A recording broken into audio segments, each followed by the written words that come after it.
প্রতিদিন করার মতো প্রথম আমলে সলে হলো 5 ওয়াক্ত নামাজ সময় মতো ধীরে ধীরে আদায় করবেন। এর চাইতে বড় কোনো আমলে চলে না। এই একটা যদি করেন আর ছোটখাটো কোনো আমল নাও করতে পারেন, বড় গুনাহ থেকে বেঁচে থাকেন, ইনশাআল্লাহ নাজাতের পথ অর্ধেক সুগম হয়ে যাবে। অতএব 1 নম্বর আমল হলো 5 ওয়াক্ত নামাজ পড়বেন। 2 নম্বর হলো সকল বড় বড় মোটা মোটা গুনাহগুলা থেকে বেঁচে থাকবেন। চোখের গুনাহ, হারাম জিনিস দেখা, হারাম জিনিস শোনা, গালমন্দ করা, মানুষের হক মারা, হারাম খাওয়া, এই বড় বড় গুনাহগুলো থেকে বেঁচে থাকবেন। নাম্বার 3, নবী করিম সাল্লাল্লাহু আলাইহি ওয়াসাল্লাম প্রতি বেশি বেশি দুরূদ পাঠ করবেন। আল্লাহুম্মা সাল্লি আলা মুহাম্মদ ওয়া আলা আলি মুহাম্মদ, শুধু সাল্লাল্লাহু আলাইহি ওয়াসাল্লাম, দুরূদ ইব্রাহিম যত বেশি পারেন তিনি 10 বার 20 বার পাঠ করবেন।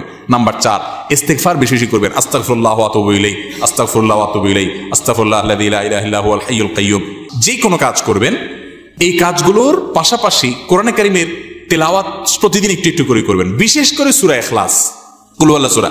6 নম্বর হলো যত জিকির আছে কোরআন হাদিসে বর্ণিত, এই জিকিরগুলো বেশি বেশি করে পাঠ করবেন। যেমন সুবহানাল্লাহ ওয়া বিহামদিহি সুবহানাল্লাহিল আযীম, তারপর লা হাওলা ওয়ালা কুওয়াতা ইল্লা বিল্লাহ, এটাকে জান্নাতের ভান্ডার বলা